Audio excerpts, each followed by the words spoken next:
Hi guys, welcome back to my channel. Thank you for always watching my videos, and for those who are subscribed to my channel, thank you very much. And if you haven't, please do. Welcome back to everything Presicoko, and thank you to all my subscribers. From 100 and something, I'm now in 208, I think, subscriber. Thank you very much for all my YouTube family. I really appreciate you guys. Please share my page to your friends and family so that this platform can grow. So today I'll be having a little bit of emotional conversation with you guys. So I feel with everything going on right now around the world about the whole racism and fight the people in the US are doing, which I really support, and hopefully this world is a better place for everybody, because I live in Canada. Even though we don't have that much racism, but racism is real. So actually what, and also we the old thing going on in Nigeria about the old rape thing and everything, it's really heartbreaking. So I just want to use my own platform, which I know is not that big, to just talk about my own experience of everything. Like, I know every girl or everybody has a story to tell on wherever they are right now, and everything they've come across, and everything they've achieved in their life. This video is not for you guys to pity me, or for you guys to like, oh sorry, no. It's just for me to just tell my story of everything that I've gone through in my life, because I've gone through a lot of stuff. Like, I've gone through a lot, like a lot. I know everybody's story is different, and what everybody has gone through is different. I can't say what I've gone through is more than what another person have gone through, or I can say what another person I've gone through is more than what I've gone through. But I can only talk for myself and talk for what I've gone through. Like, I know I have few friends that in Nigeria that knows about my rape experience, that they, whenever there's rape stuff on the internet, they try to like reach out to me, because they know what I went through at that time, like the emotional trauma I went through. I'm trying not to be emotional right now, because the emotional trauma I went through when I was first raped. I've actually been raped more than once, more than 2 times. I've been raped like 4 times, and every time I was raped, it's like, it's different, because I don't know why. I don't know why people would want to like do that kind of thing to anybody. If you want sex, you can actually go talk to, they are prostitutes, or they are, I don't know, there are people you like have sex with. You don't have to rape. Even if they're even prostitutes, you don't even have to rape anybody. Like, I'm just gonna talk about my first experience. Like, the first time I was gonna be sexually, like the first time I'm gonna have sex was in 2013 or 2013. So I was actually raped by someone I really trusted, and I'm gonna put the name out there, so in case you guys know this person, I'm not ashamed. Like, I know it was a shameful thing that happened to me at that time, but I'm just gonna tell the whole story of how it happened, and because people keep asking me that, I know this is a very crucial topic for me to talk about, because it's very emotional and it's hard for me.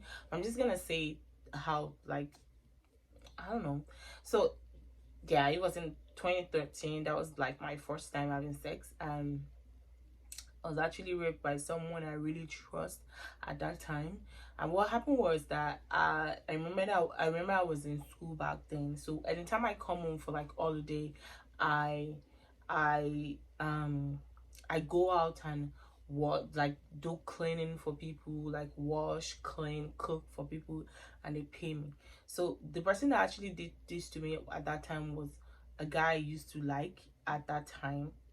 Yeah, because I was still trying to, I know at that time I was still trying to know if I like a boy or I like a girl.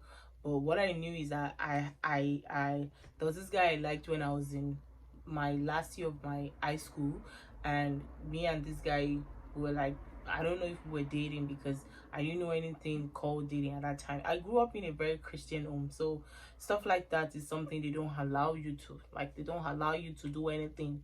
They don't allow you. They don't even allow me to go out. Like, they don't allow me to do anything. So the only opportunity I have to like go out is to go help people or go to church or go to go errands for my parents and stuff, or go to my siblings' place.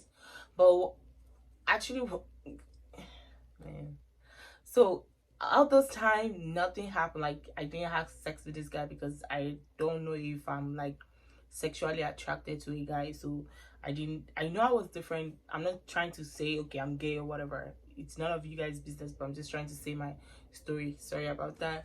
So I didn't even allow this guy to touch me. He used to assault me so bad, but as at that time I didn't feel what's a bad thing. I felt like, okay, yeah, this guy likes me, he gives me money sometime, I feel he should do that to me. But I knew what he was doing was wrong, but there's no way I could not even tell, like, come up to this guy, because I was really really scared of this guy. I couldn't tell him I'm not interested in a relationship. I couldn't tell him if I want to go out in a relationship. Like, I don't have a say because I was so scared of this guy. So when I went to school, I became a little bit like, school a little bit makes me more confident, because my growing up, I was like a bad kid growing up. Like, I was like a very stubborn kid when I was a kid. But when I started going to my adolescent, I was a little bit quiet and a little bit introvert, because my aging and my puberty was weird. So then I remembered, okay, I went to this guy's. I actually asked him for money. I think it was about 2,000 naira as at that time, and he told me that okay, he's not gonna give me that money because he's not having sex with me, but I will have to like do what I used to do to get money. I'm like, okay, no problem. I will come to your house. I will clean, and they actually live in a very big place. Like, that guy was from a rich family, so live in a very big house, and like they live in a big house. So I cleaned the whole house, I did his laundry.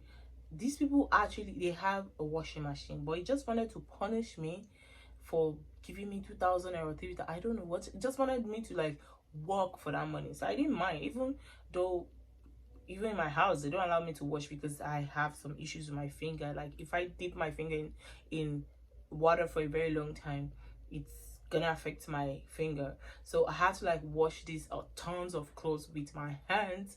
Like, I have to like wash it. And when I was done with the washing, I noticed his dad and mom and his sister went out.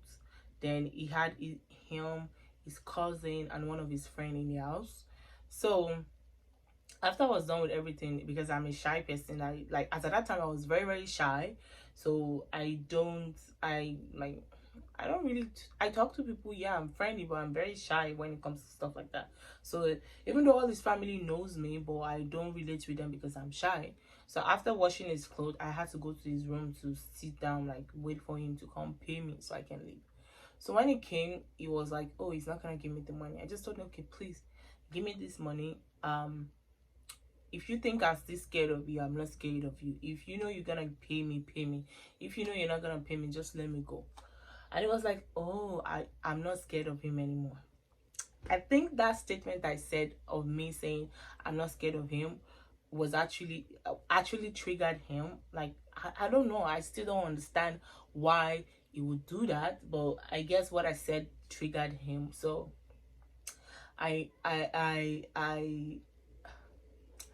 told me, Lord, I don't want to cry. I don't want to be like this. I'm a very happy and bubbly person. I don't want to be crying and stuff like that. So after he told me, he was like, oh, he was like, yeah, me, I've gone to school. Now that I'm not scared of him, he doesn't think I'm a virgin. I'm like, I'm a virgin. Like, I've not had sex with any boy before. Like, I'm a virgin. Like, if I will have sex with a boy, it would be you, I guess. So I had the mind to tell him that same day that I'm not interested in this relationship. I just came here to like do the laundry because I needed money, and I know you won't give me the money, so I came here to work for the money, and just let me go. And it was like, no, it's not gonna let me go. He pushed me on the bed, and I resisted at first, but it got to a point that I don't have any strength to resist anymore. And the house, like you said before, the house was so big that I can't even um even if I scream, nobody's gonna hear me. So I started making noise. Like I started screaming a little bit. So I guess when I was screaming, his cousin and his friend that was sitting in the parlor, which is the sitting room, heard me.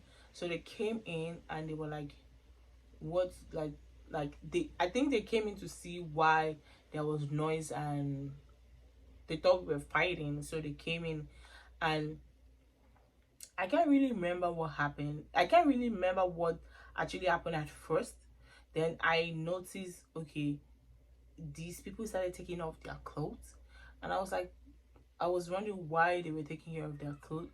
And this guy, I remember that was wearing a long skirt, and they actually pulled me with the skirt, and they carried me to the sitting room, and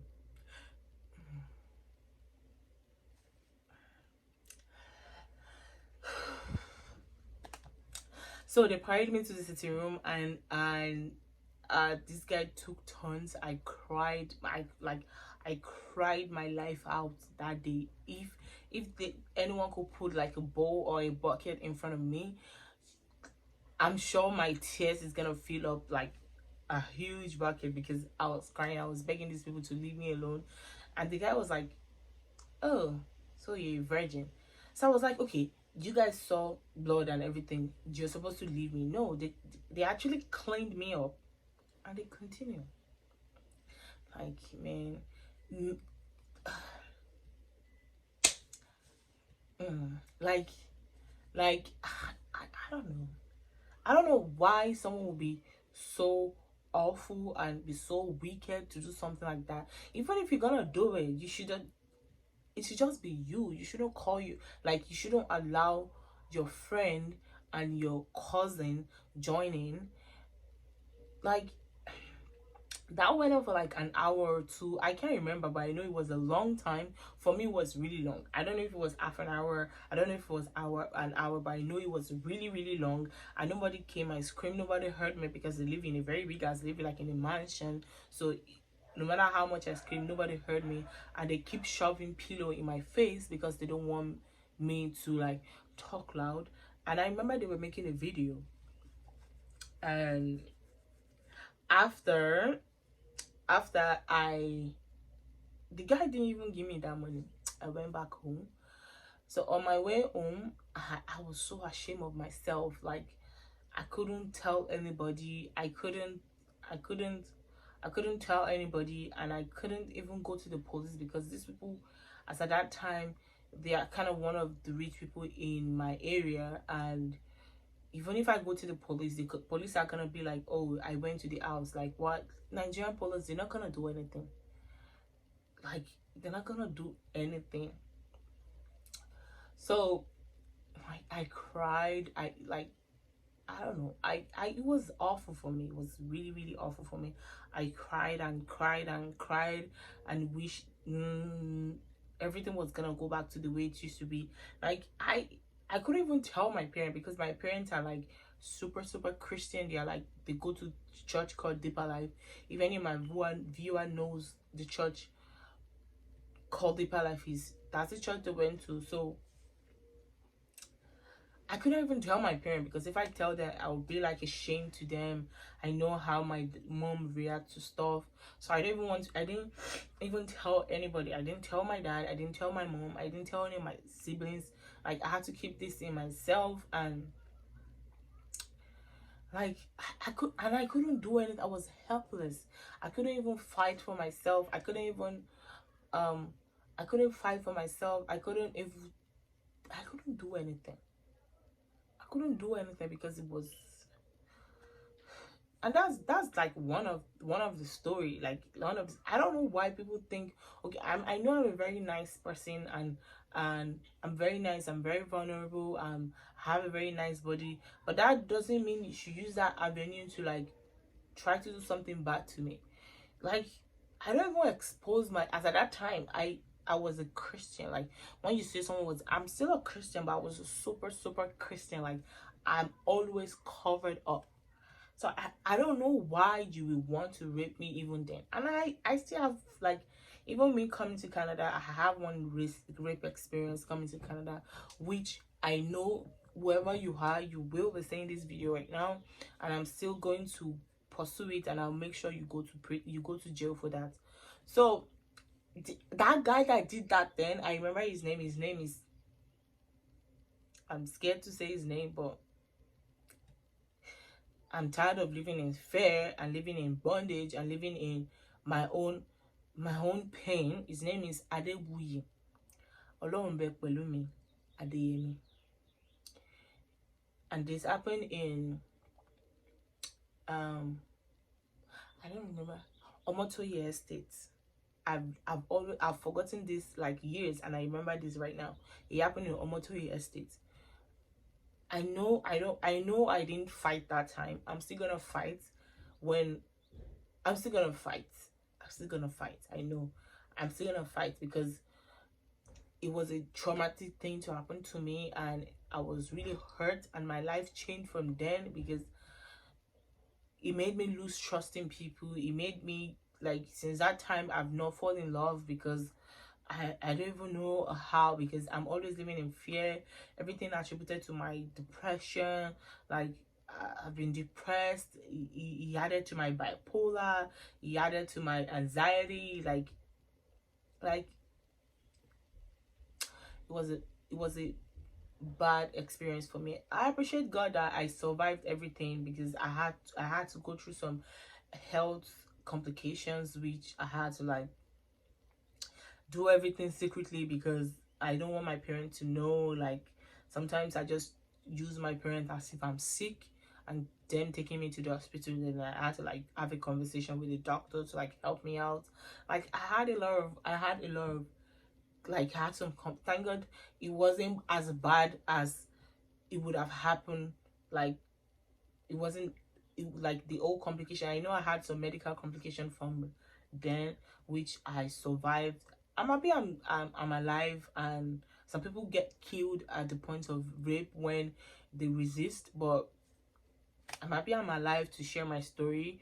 And this is one of the reasons why I had my NGO before I left Nigeria, which I'm still gonna continue after I start getting some money and everything. And this is why I want to be on the limelight. Like I always say, I want to be an actress, and I'm working towards that. Because with that platform I can be able to tell my story and be able to help people that are going through this in Africa, and even in Canada or in the US around me. Black people that are going through all these things that people think they don't matter because of their religion or their culture or the color of their skin. I want to be able to help people like that. Anyways, I don't want to be talking too much, and I am proud of myself for not crying. I know I don't really cry, but sometimes when I talk about this, it really makes me emotional. I'm emotional. It makes me emotional right now. I started to say stupid stuff, but anyways, this is my story. I just wanted to share one of my few story. I've always wanted a platform to share this story, and I appreciate that I have YouTube to share my story. Hopefully some people learn from this, and hopefully I want people to speak more. This is an advocate for people to speak. Now we have I wish I had the opportunity to like go out and fight for myself in 2013. I wish I had opportunity to fight for myself in other rapes that happened to me, but the most recent one that happened to me, I'm fighting on that, and until this person is being brought to justice, I'm not gonna stop. So this is all I have to say today. Thank you for watching my video, and hopefully you guys learn, and you guys can use this opportunity to voice out, and you can put whatever your thoughts you put in the comment section. And like I said before, I don't want you guys to pity me, or you guys to like, yeah, if you guys reach out to me, that's nice of you guys. I will appreciate that. But this is not a pity video. This is just a video of me talking about my rape and my assault experience. And thank you for tuning in and watching this video. Please stay safe out there, and don't forget to subscribe to my channel and like my video and leave a comment. Thank you for watching. Have a great week or weekend. Bye.